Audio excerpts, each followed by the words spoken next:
right. Good afternoon. Thank you for being here today. Joining me today are Mayor Brandon Scott, State's Attorney Ivan Bates, Chief Deputy Matthew Silverman of U.S. Marshals, representatives from our Criminal Investigation Division, as well as Councilman Costello and Councilman Conway of our City Council. We're here to announce the arrest of Jason Billingsley for the September 25th murder of Pavel Lapierre and the September 19th arson and rape incident on Edmondson Avenue. Billingsley was taken into custody in Bowie at approximately 11 o'clock last night by our Warrant Apprehension Task Force, U.S. Marshals, Capital Area Regional Fugitive Task Force, Maryland State Police, Baltimore County Police, Prince George's County Police, Howard County Police, and ATF, as well as Bowie State University Police and D.C. Metro Police, all worked together to take him into custody. I want to thank all our partners for their assistance in apprehending this violent criminal.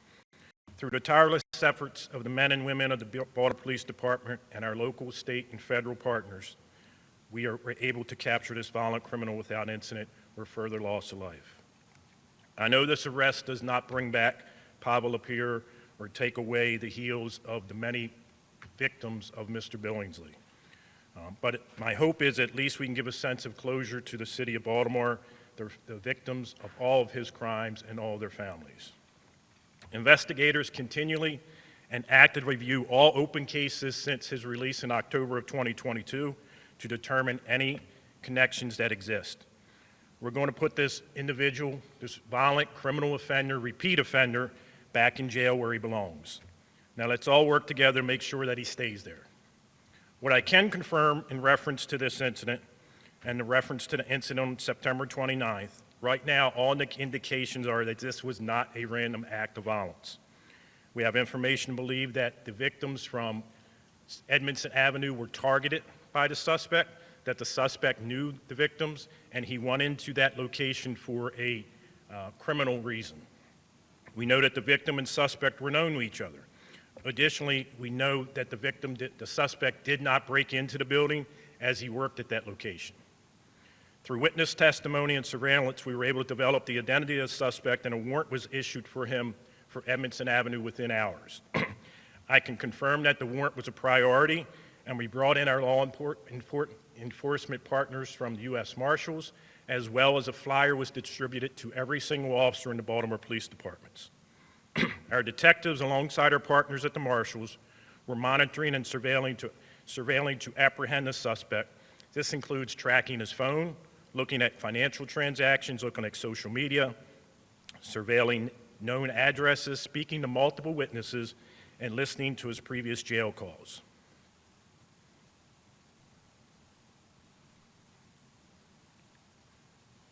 Additionally, there were several instances in which we were able to track a close proximity of his location, however, he was still able to elude.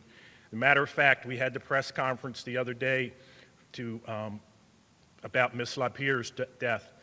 We were delayed that press conference because we were within about 88 meters of capturing the suspect, but he was able to elude our capture.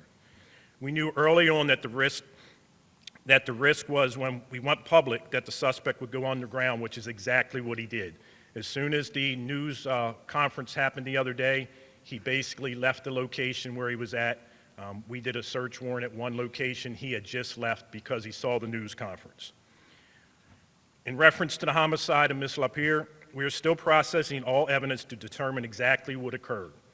We do know that there was no forced entry in the apartment building, as this was a secured building. We don't know if there are any connections previously to Ms. Lapierre or Mr. Billingsley. This is what we will continue to investigate, as well as the incident on Edmondson Avenue. I want to be very clear that in reference to both incidents and throughout these investigations, all information that was provided was based on preliminary details available at the time. Every BPD officer received notification of the warrant on September 20th, and they were aggressively trying to capture the individual and to locate his whereabouts and take him into custody. Since then, he has been continued to be our #1 priority until his capture last night. Our WATF task force, as well as the U.S. Marshals, started to track him on September 20th, and we tracked him all the way until we captured him yesterday.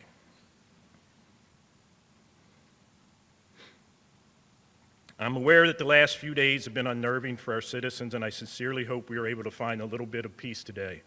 I ask that we continue to respect the privacy and safety of the families of the victims and witnesses at this time. Our priorities will always be the safety of our residents and apprehending those individuals responsible for those crimes. At this time, I will now hand it over to Chief Deputy Matthew Silverman of U.S. Marshals.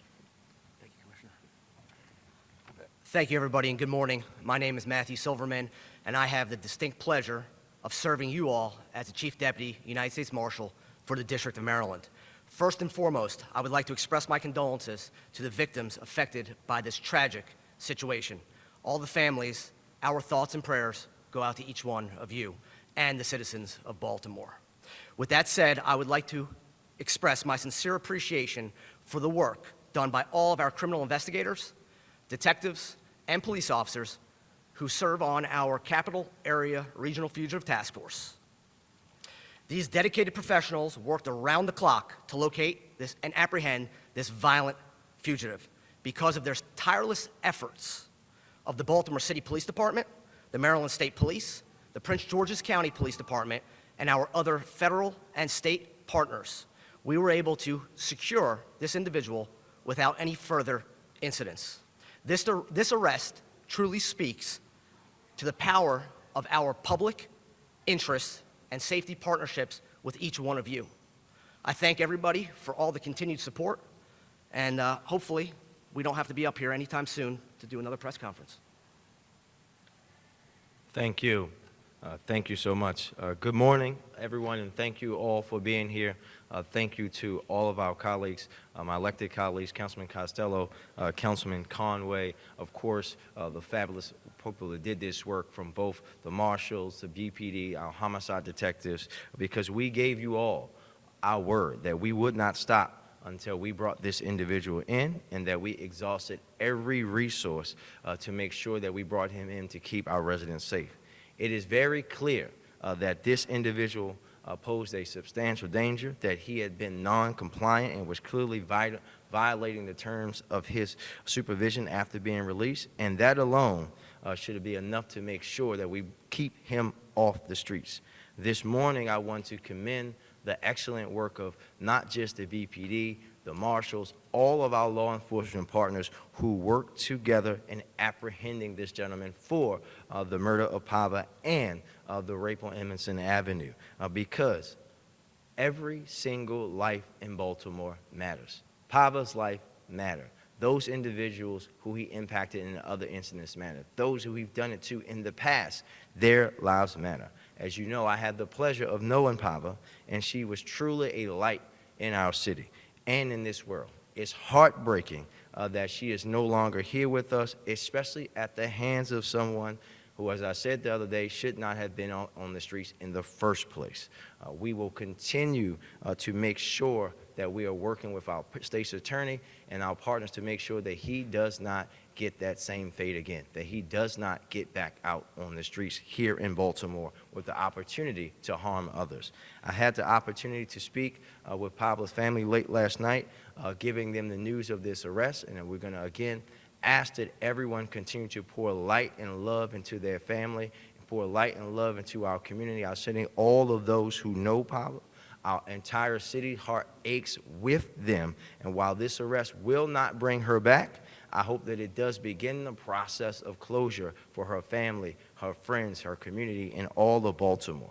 To our residents, thank you for continuing to do that wrapping around. Thank you for every tip that was sent in, every single notice that we got, because we all have to work together to do this and make Baltimore a safer city, just as this city does anytime we lose a federal Baltimorean. To BPD and our law enforcement partners, thank you for your dedication, your diligence, and your persistence in tracking this individual down before he could harm anyone else. I hope this sends a message to everybody else who likes to commit these kind of cowardly, horrendous acts to know that we will not tolerate it and we will pull you off of the streets of Baltimore. And with that, I will turn it over to our state's attorney. Good morning, and thank you, Mayor Scott. Again, this case will end up before my office. Therefore, I cannot discuss any of the facts As our Constitution says, everybody's innocent until proven guilty in a court of law. However, I want to begin where all of our focus should remain, and that is with the victims of both cases and their families. My thoughts and prayers continue to be with them, even as we stand here to announce an arrest in this case. And my hope is that we have some measure of relief today, all the citizens of our area, knowing just how hard everybody has worked to ensure that the suspect has been apprehended. I want to extend my sincere gratitude and appreciation to the Baltimore City Police Department, Baltimore County Police Department, U.S. Marshals, Prince George's County Police Department, Warrant Apprehensive Task Force, and everybody else within law enforcement that collaborated to make sure that this individual could be now in custody. I also want to applaud my own offices, Homicide Division and SVU prosecutors. They worked in collaboration with the Baltimore City Police Department around the clock. They had to ensure what we were going to do in putting this case together. Now, where do we go from here? I've decided that two of my most experienced prosecutors will have this case. They worked with this case from the very beginning. Every single lead, every single detail, they have been involved. They will have this case, and they will eventually present this case, as all cases go, in front of the grand jury. And if and when the grand jury gives us the indictments, my office will file life without the possibility of parole. Our hope and goal is, if this individual is found guilty in a court of law, that this individual will never get out to see the light of day again and to ever hurt any of the citizens of our fine city ever again. At this time point, I will turn this back over to the Commissioner. Thank you. We'll take questions.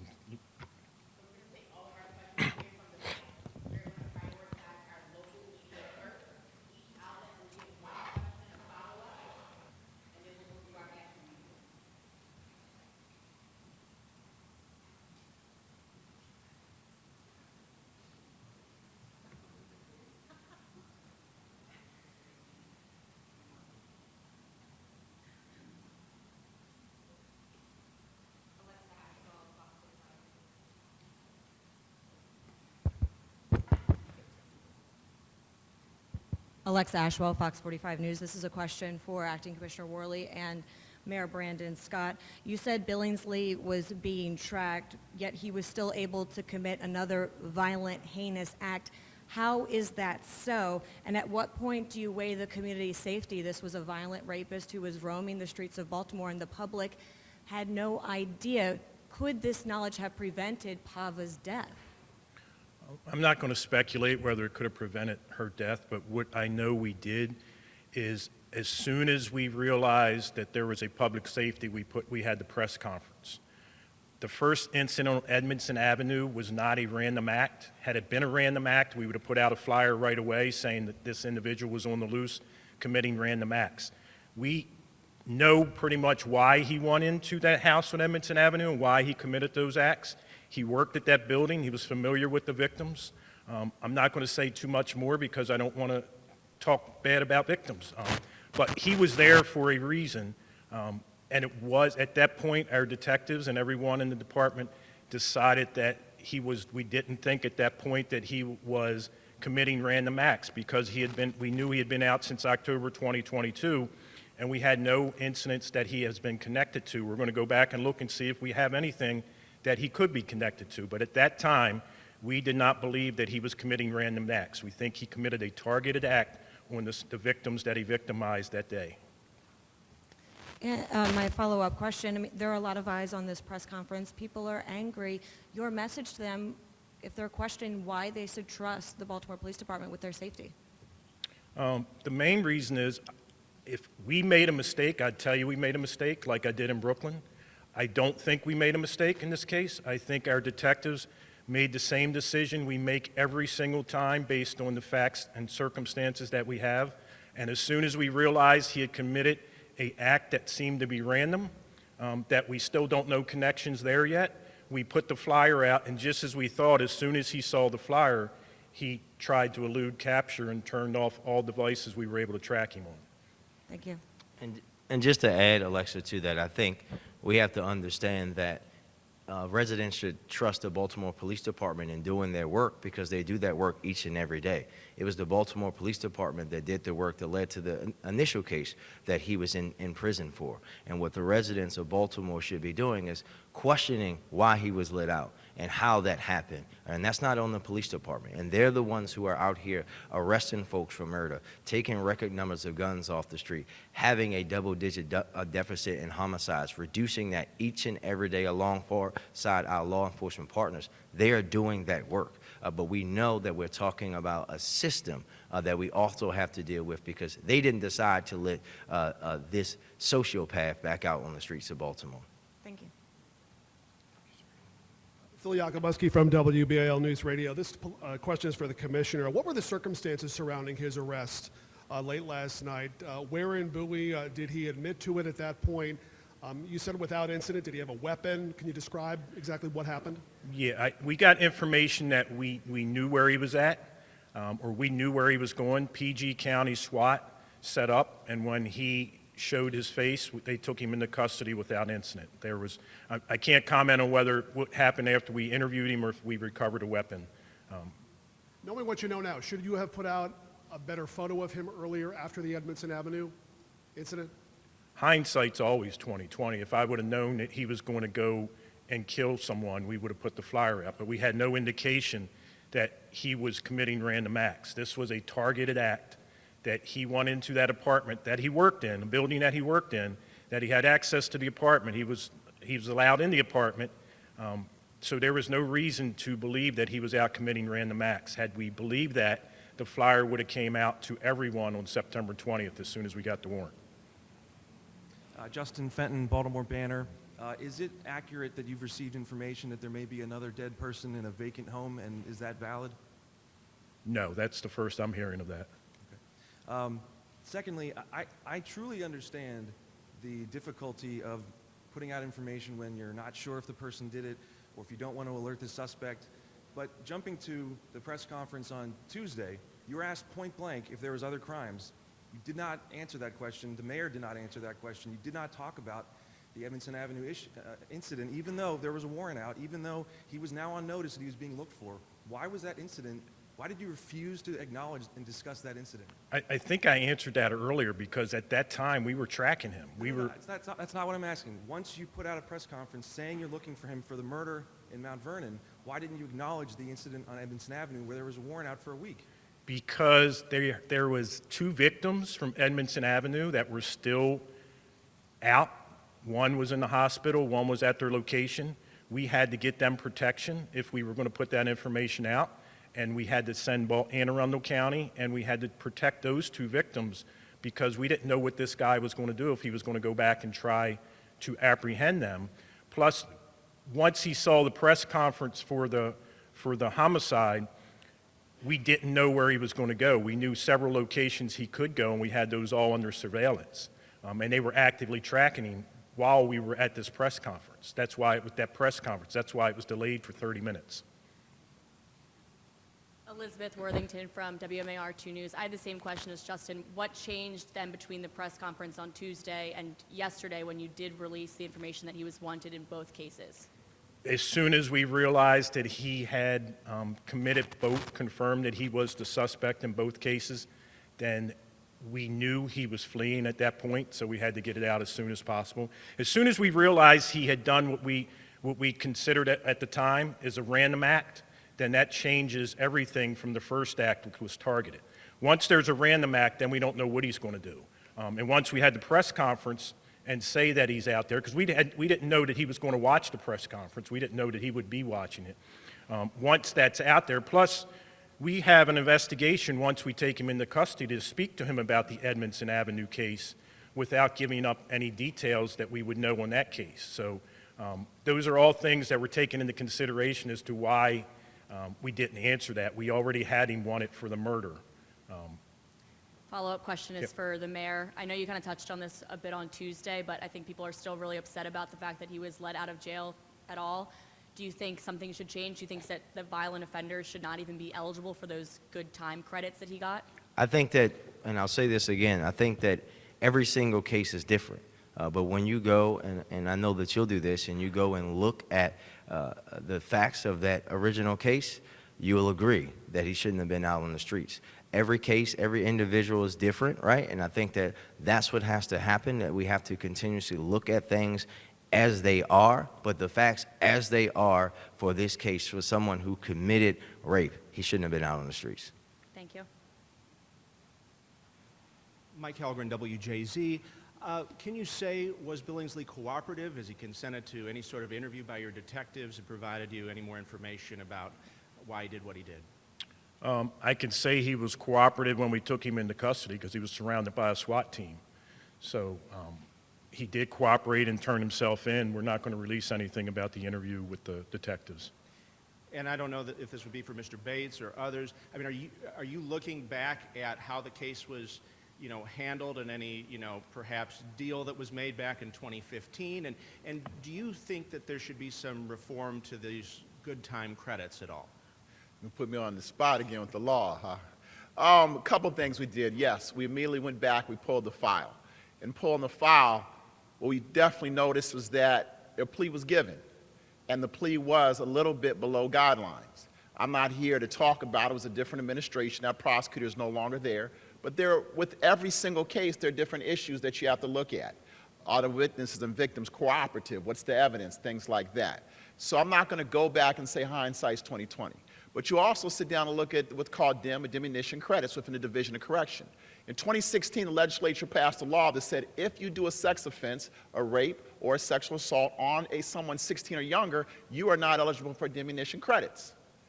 Maybe the legislature could maybe look at what first-degree sex offense or first-degree rape. Are these individuals still going to be eligible for diminution credits? If that was the law then in 2013, when he was first arrested, then he would not have been eligible for parole. Thank you. Hi, I'm Cassidy Jensen from Baltimore Sun. Hi. Thank you. A little short. For the commissioner, can you say, was he armed when he was arrested? How was he able to be brought in without incident? I think when he was surrounded by the SWAT team, he got the message that he might want to give up. And Prince George's County SWAT team was waiting for him. When he showed his face, they took him into custody. I don't know if he was armed. We processed it. We won't release that because it's all part of the evidence. Sure. And then a question earlier about the protection for victims, and that was a reason why. When were they sort of given protection, and why weren't they given protection before that press conference? Well, one was in the hospital. Two, we had no indication that he was going to go back after them. But once we would have put out that they were part of it, and he knew that we were part of it, he could possibly go back and try to harm them and finish what he didn't on that day in Edmondson Avenue. So we had to make sure, because one of them doesn't live in the city and the other one was in the hospital, so we had to make sure that we were protecting them. This is also a question, it's Barry Sims, WBAL TV, dealing with the gun. Apparently there was a warrant out from Baltimore County about a theft of a gun, and trying to see if that's also connected to this case, and what do you know about all of that? We know that he did steal someone's gun. That was another reason that indicated that we needed to put that flyer out as well. I don't know if we got that before or after, but we knew that he had access to a gun, and he made several statements that he was going to be dangerous and maybe hard to take into custody, which ended up not being the case, but thankfully. But yes, we do know about the gun. There was a warrant. He's charged with that case as well. You said he made several statements about the gun. Where were these statements made, and when did he make them? I don't know why he made them. He's a psychopath. When did he make them? He made them when he stole the weapon from the individual he stole the weapon from. Hi, WYPR Emily. Can you give us any details about the evidence that linked Billingsley to a LePaire, camera footage, DNA, cell phone, anything? You say you're certain? I can't tell you exactly, but I can tell you that our detectives the same detective happened to be on the scene of both cases and was able to pick out the suspect pretty quick. Okay. And just a follow-up. I'm slightly confused after the answer to WMAR's question. She had asked what why you waited to announce the Edmondson Avenue, and you said you wanted to be certain about the suspect. So but you said earlier that you knew at the time of the last press conference that he was involved in both cases. When exactly were you for sure that this was the person? Probably not long before that press conference. We did the press conference. Once our detective confirmed, because all we had was the detective saying that it was the same person. We had to confirm through other means of evidence to tie him to that case with Miss LaPierre before we could tie him to Edmondson Avenue. We knew he did Edmondson. We just had to tie the two cases together. But we didn't release Edmondson simply because I don't think it would have helped us at the time. I think we did not want to kind of tip our hands that we knew that he did Edmondson, because we still have to interview him for Edmondson, and he may just say he didn't do it. So we don't want to give him any indication of what we have. The murder warrant itself was going to cause him to flee. Thank you. Hi, Nicole Skanga, CBS News. Thank you so much for doing this. I realize it was a prior administration, but hoping someone here can offer clarity to the public. Why was this dangerous criminal on the streets in the first place? What were the terms of his release and eventual supervision? Yes, thank you. So basically, in June 23rd, 2013, he was charged with a crime. It took about 2015 before he actually went to court. When he pled guilty in court, he pled guilty to a sex offense in the first degree. And then you have, in Maryland, what's called sentencing guidelines. His guidelines for that offense were about 15 years to 25 years. He received a sentence of 30 years, suspend all but 14 years, which meant that he would be incarcerated for 14 years. However, in the state of Maryland, you can earn what's called diminution credits. We get almost 30 days of good time for almost every day, for every month that you're in custody and you're not messing up. So he had what's called diminution credits. Therefore, he didn't need to be paroled. He did a little less than 2/3 of his sentence, and that's what the law allows. So when you look at it, it was more or less the systematic, to me, failure in terms of what happened, because when you look at this, the plea bargain was a little bit below guidelines, but it was a different administration. I don't know all the issues within the particular case. You can maybe have a victim who doesn't want to testify. It's very difficult when you do sex offense cases because you may or may not have the DNA. There are a number of different issues. I wasn't a prosecutor, so we don't have that information. But what we do have is that there was the offer of 30 years to suspend all but 14. We even know that the judge who handled the case was a little reluctant in terms of accepting that plea bargain. Hindsight, like they say, is always 20/20. I think now that we see how diminution credits work and how an individual that, yes, had a prior conviction for, I believe, a robbery and assault convictions as well, that, at the end of the day, I think the prosecutor who handled the case would say, we had a dangerous individual off the streets for a few years. Yes, but we also now need to look at, in terms of the system that allows for the diminution credits of an individual with his background as well as with those charges. So that's why I say the systematic Ultimately, failure. it was a judge who authorized his release. Well, it was the state's attorney's office that made the offer, and the court accepted that offer. So it was everyone involved. And can I just ask the commissioner just one quick follow-up, because you had mentioned that all cases since his release are under review for possible connections to other incidents. Is there any evidence of other criminal activity that this suspect could be connected to? Not right now. If we had that, we would have put the flyer out as soon as we had the warrant for Edmondson Avenue. But there's no indication right now that he has done anything that we're aware of since October 22nd. That doesn't mean he hasn't done anything that's not reported.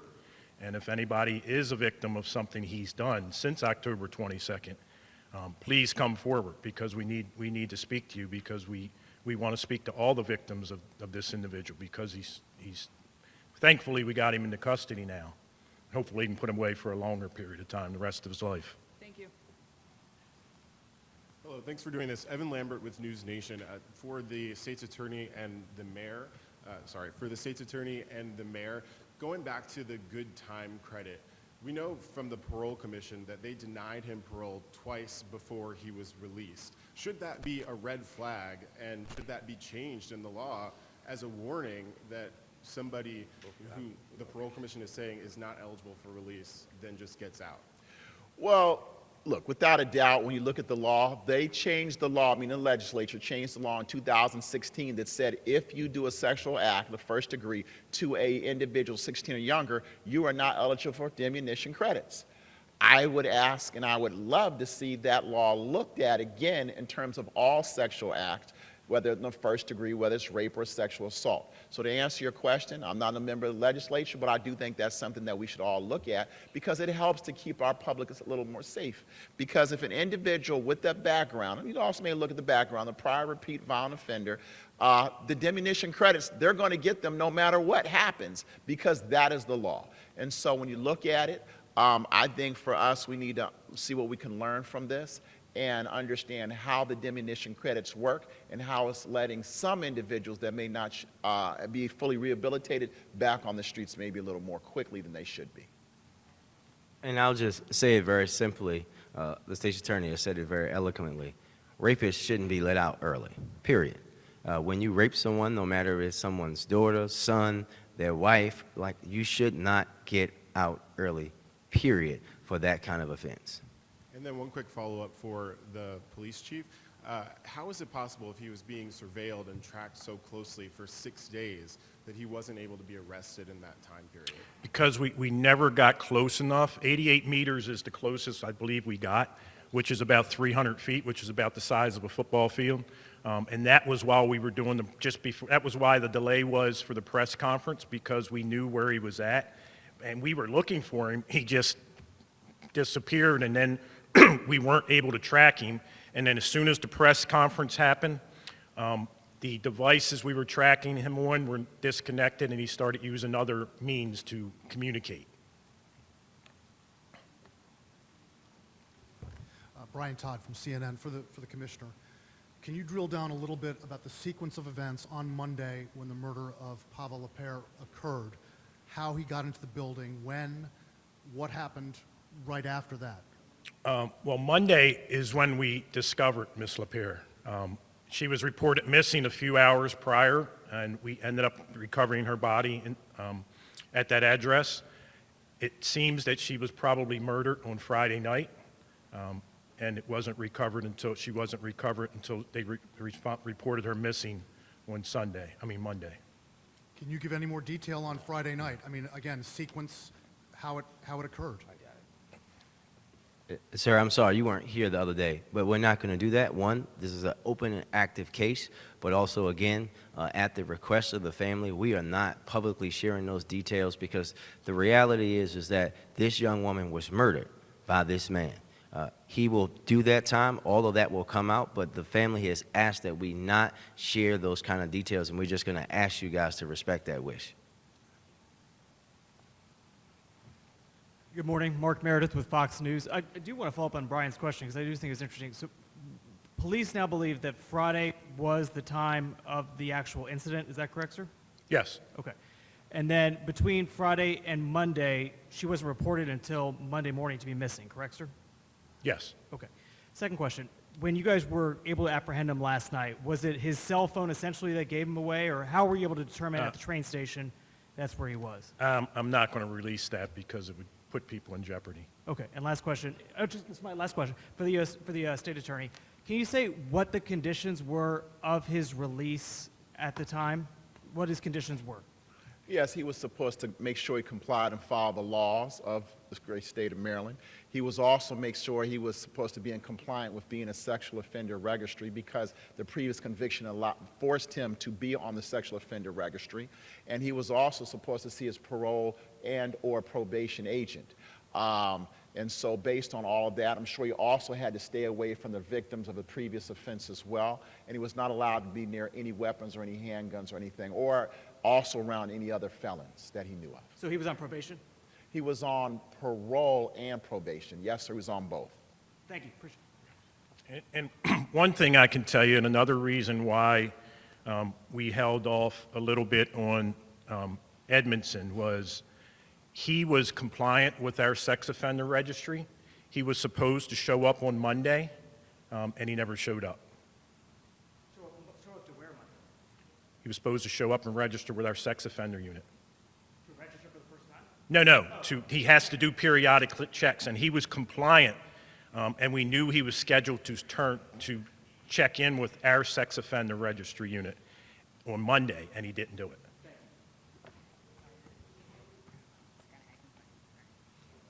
I have a quick follow. Oh, thank you.